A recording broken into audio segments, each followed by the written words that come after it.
representing Spearfish, South Dakota. My name is Lynn Uzel. I teach American politics at the University of Virginia, and I am a graduate of Black Hills State University. And Lindsay? Well, my name is, I was so busy watching all of your reactions to hearing that. That was kind of, including the power move from Mr. Gainey. I'm Lindsay Draper, retired from the juvenile court bench in Wauwatosa, which is in Milwaukee County, Wisconsin, former chair of the State Bar's Law-Related Education Committee. And good morning, my name is Trey Delap, and I am an alum of the program. I was a national finals competitor in 1996, so I'm really happy that you all get the experience today. I'm a lobbyist in Nevada, and I also am the executive director of the Nevada Center for Civic Engagement, and we operate with the people in Nevada. So good luck, excited to see what's going on today. Now please introduce yourselves and your teachers.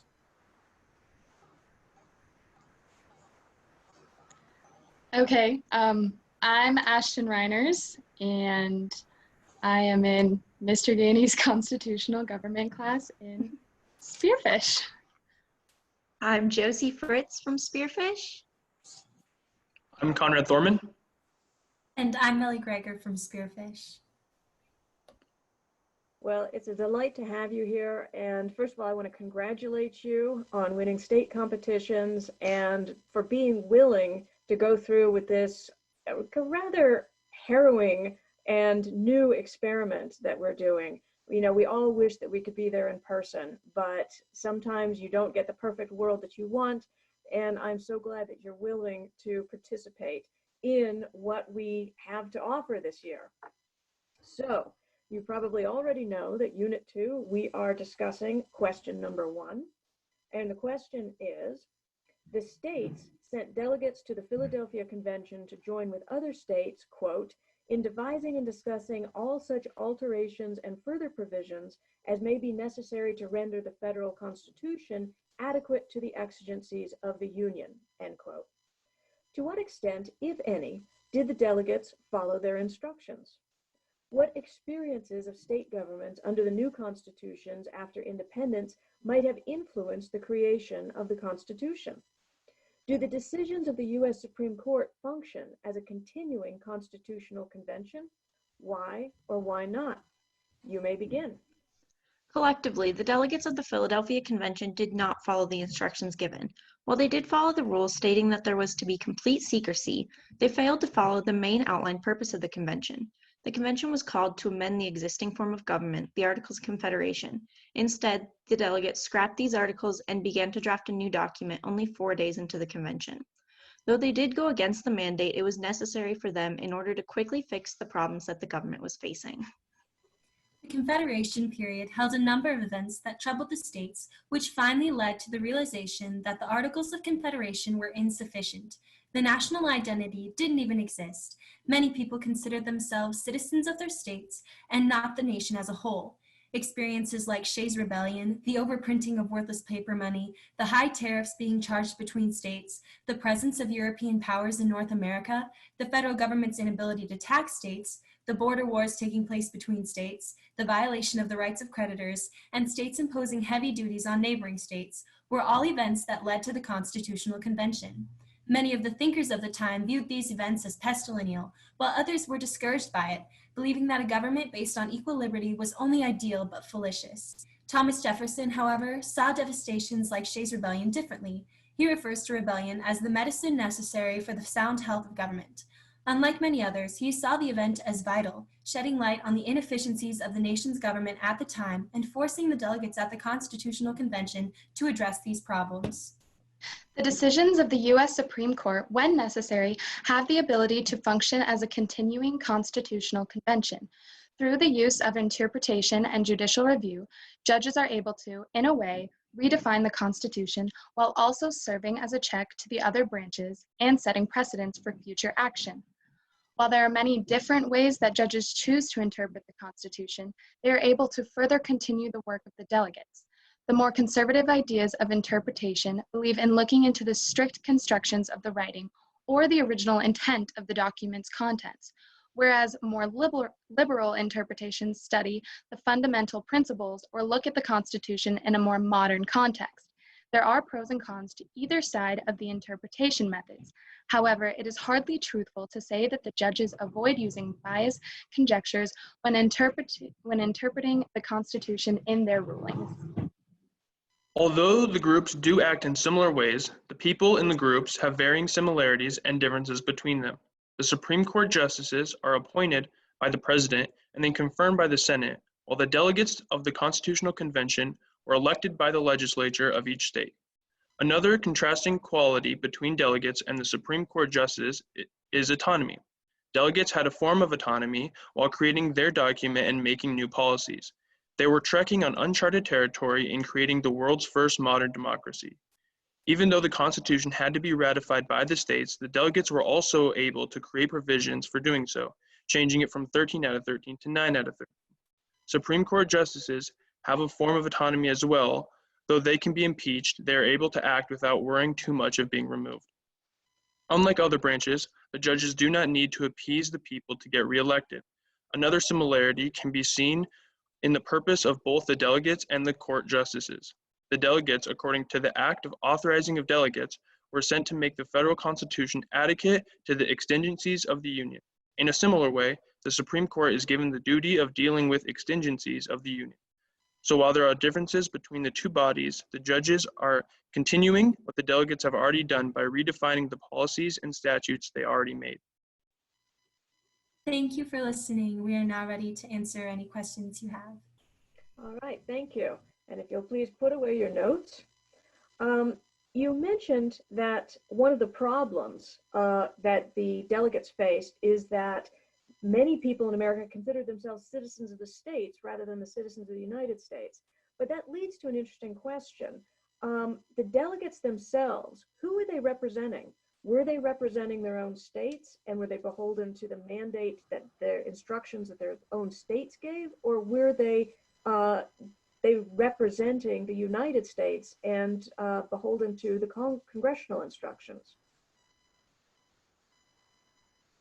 That's a good question. Obviously, they were representing their states as they were, elected to be in that position by state legislatures. But I think in seeing the inefficiencies of the Articles of Confederation, I think there began to be this idea of a necessity of having this stronger central government and identifying as a part of that, as a part of, rather than the 13 colonies, the United States of America.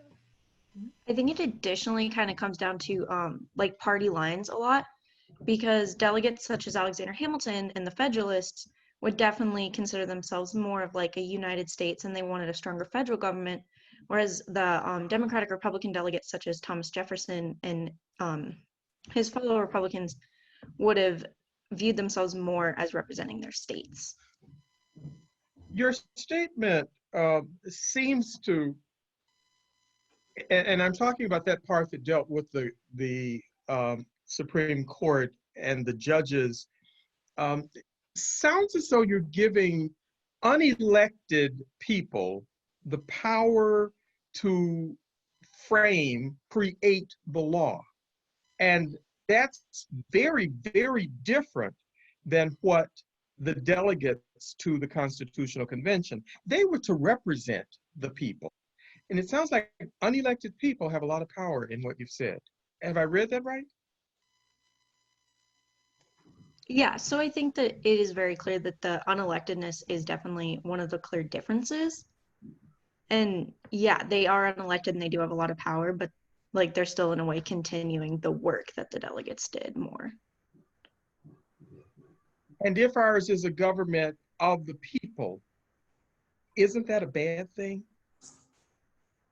Well, in a sense, I would agree it can be a bad thing, but at the same time, people do need others that are elite to represent them in certain case scenarios where they can have a voice for the people who not everybody is going to get a chance to state their opinion at that level. Thank you. Oh, go. So add on to Ashton's statement, I always think of the case Brown v. Board of Education I mean, we see the Supreme Court as being super powerful, but even after the initial decision of Brown v. Board of Education, there had to be a second case in order to enforce it. So while they are kind of advancing our nation in this idea of having, you know, desegregation of everything, I also think, you know, they don't have the power to do so. It takes action by other areas of the government.